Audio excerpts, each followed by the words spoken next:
Okay, let's go. Okay, we'll start, Evan. Start. Hi, Nic. Welcome to Oscar Foundation. We're so happy that you are here today with us, and I would request you to introduce yourself to us. Thank you, Shilpi, and thank you for the warm welcome. My name is Nic Scott. I'm the Director of Safeguarding for the City Football Group. I'm here visiting Mumbai City, who are one of our football clubs within our portfolio, and obviously an important partner with Oscar Foundation. Thank you for that introduction, Nic. And we would learn so much from your insights today, from your experience. I think we'll benefit a lot. Safeguarding is one of the core things at Oscar also, and so we are always happy to learn more, learn through other people's experiences to enrich our programs. So can you tell me a little bit about your role as the Director of Safeguarding at City Football Group? I will do. I'd firstly like to say, however, I've also been very pleased to be involved with Oscar for the last few years through the City Football Foundation, and you too are passionate about safeguarding and the protection of all your participants, so I feel there is always something important to learn. So my role is to lead the global strategic safeguarding framework for the City Football Group. That means that wherever we have a presence, whether that's a football club or a commercial partnership or any kind of other commercial activity, we ensure that we are keeping all the participants safe in those activities. Wonderful. And so do you see a lot of difference between well-resourced countries versus low-resourced countries? Is there a lot of difference between safeguarding challenges as well as how safeguarding is looked at? It's a really interesting question, and we have a presence on all continents of the globe, and it has been a really interesting journey for us to understand how safeguarding, child protection, adult protection actually works in different countries, and every country is different. There are some general standardised approaches. All the countries that we work in adopt the United Nations Convention on the Rights of the Child, and obviously that leads child protection legislation in all those countries in which we're working, and that gives a great foundation. However, local interpretation by countries can differ quite markedly, and similarly, when you get into sport and sport for development, you find that the rules, the regulations, the expectations can differ quite markedly from country to country.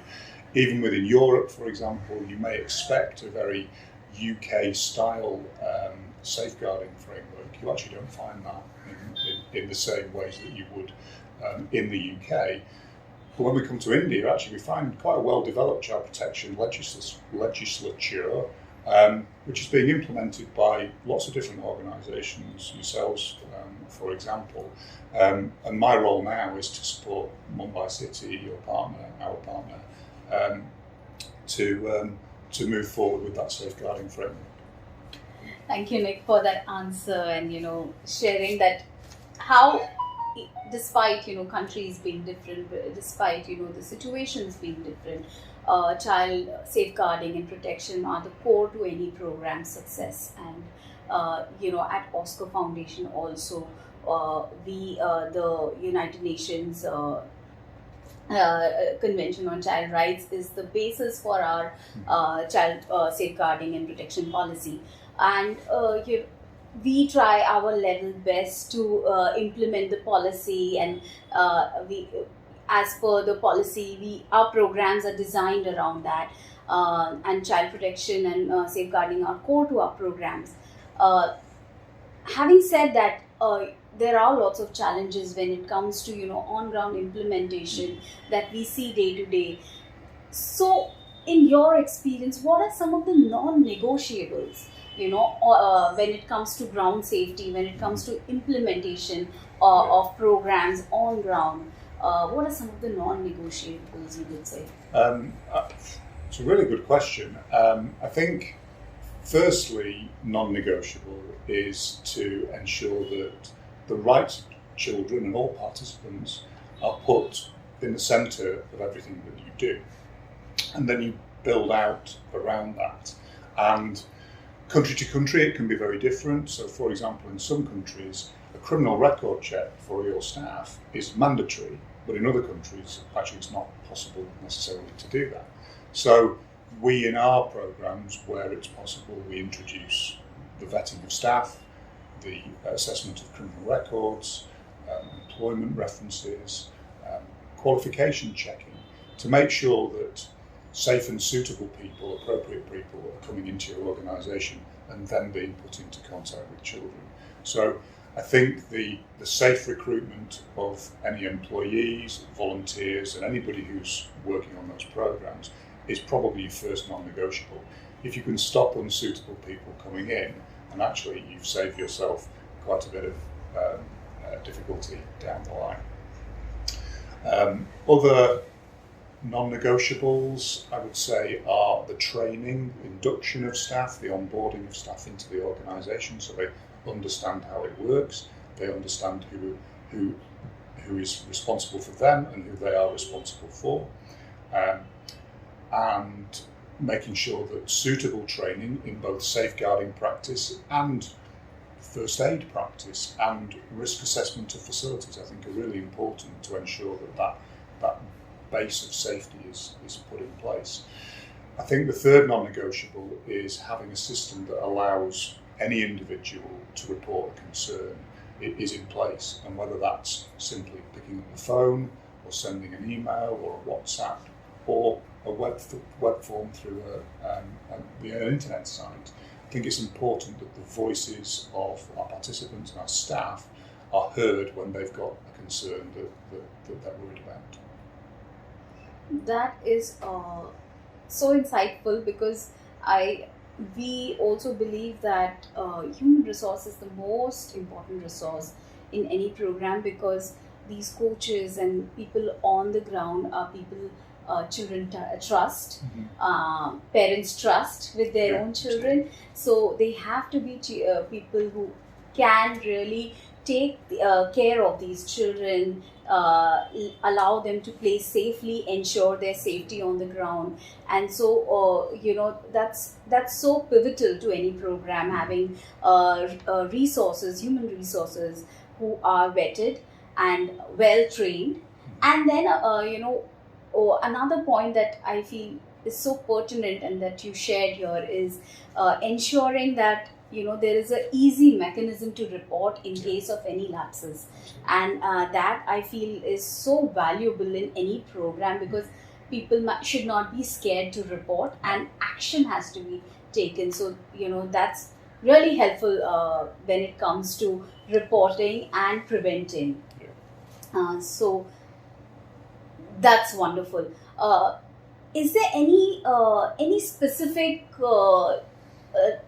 Do we have to be mindful of anything specific in safeguarding when working with most vulnerable groups like children with disability or girls or extremely marginalized groups? Do you have any pointers for that? I think my first point is always that all children are vulnerable. And in fact, many more people, adults as well, can be vulnerable to all forms of harm and maltreatment. There are people who are probably more vulnerable as a result of either gender, disability, or other challenges that they may face in their life. People who are homeless, people who come from very deprived backgrounds. That potentially makes them more vulnerable to harm or abuse or maltreatment. I think it's important through staff training and staff awareness that they understand what those additional vulnerabilities are, what the issues of, say, speaking out might be for particular groups. Girls in particular may struggle to find a voice when they are worried about something or they have a concern or somebody is harming them.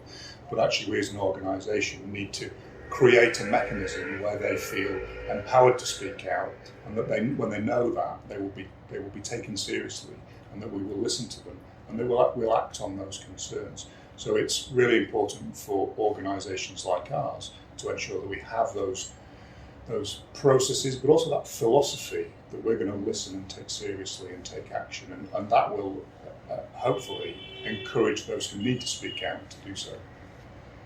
Yeah, and that takes us back to the previous point that you made about training the staff adequately to make them aware of being mindful of children's needs and being able to adapt to a child's need, and being mindful of what's happening with them, identify if there's something wrong, and handle it in a manner that is sensitive. So was just reflecting back on your points, and it's so true. It's so true. And with girls, especially, what we do at Oscar is bring more female representation in our staffing. So girls can, when they see a female coach, they feel more comfortable sometimes sharing with a female coach, and so representation in staffing also helps us in some ways sometimes. I'd also like to make the point that sometimes boys are more favourable to report something to a female member of staff as well. But yes, I think it's important that that sort of gender representation, both in the workforce and in your participant base, is important for ensuring a safe place for everyone. Yeah. So Nic, you've had so much experience in this field, and what when you reflect upon the changes in sports, and specifically with regard to safeguarding, do you see a big change over time in this area? Yeah, absolutely. I've been working in this field for 16, 17 years now, and seen a massive change. Most of my experience was in the UK, but in the last 6-7 years, that's extended out across the world. And what I've really seen is change at the very top of the sporting pyramids. So with FIFA, for example, the Global Football Federation, they have introduced safeguarding toolkits and education programs, and they are trying to influence federations across the globe to ensure that their national, state and local and club football is safe for children.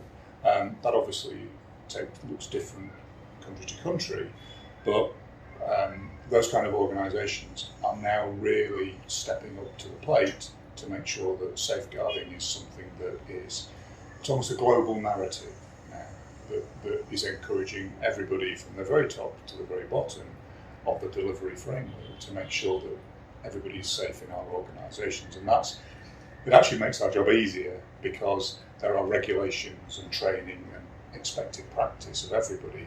So coming into a country maybe where we now have a football club that is part of the portfolio, that's allowing us to make progress more quickly, and therefore keep children even safer than they were before.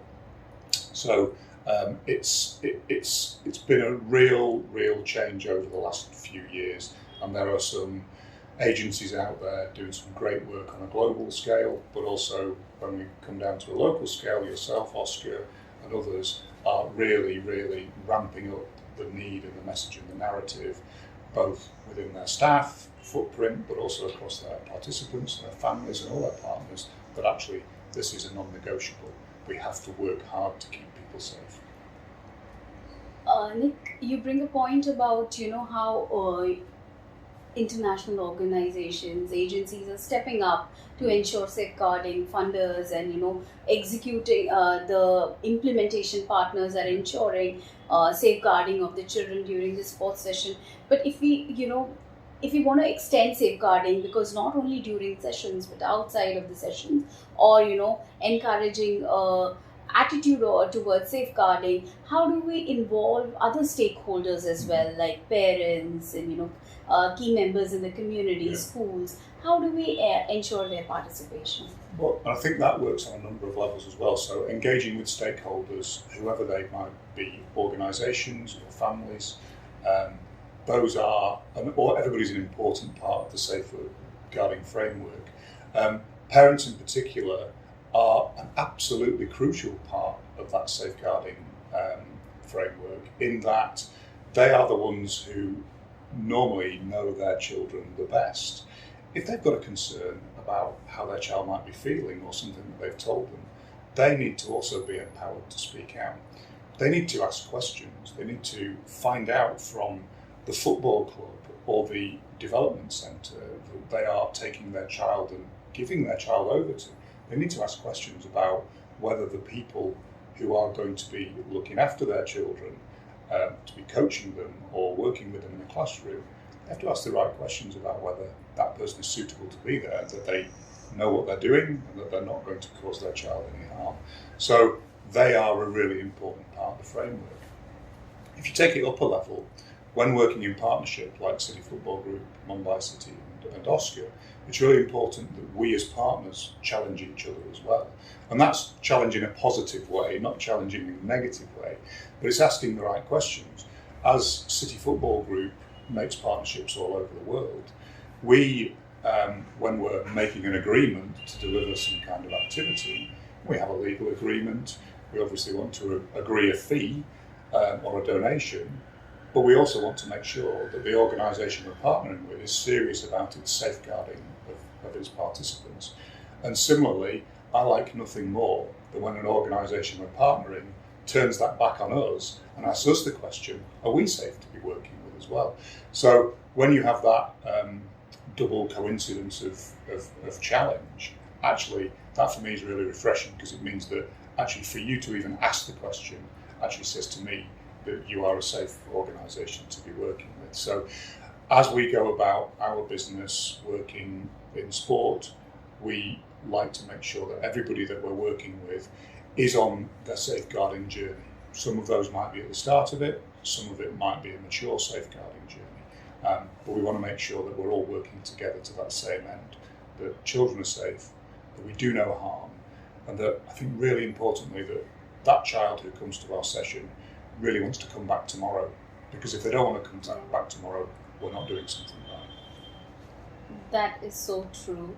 And Nic, so you've obviously already answered my question, but my final, if you were to think about what role does City Football Group or organizations like Oscar play in taking this message of common values and principles around safeguarding forward, what would be your final few words to say for us? Oh, that's another good question. You're putting me on the spot here. I think in our safeguarding world, we always have to be a little brave. We have to be courageous. We have to be confident about the message that we're trying to send. We come from a place of good. We come from a place of do no harm. And most people who we work with don't intentionally want to harm any participant, any child, any vulnerable person. Sometimes it happens by accident.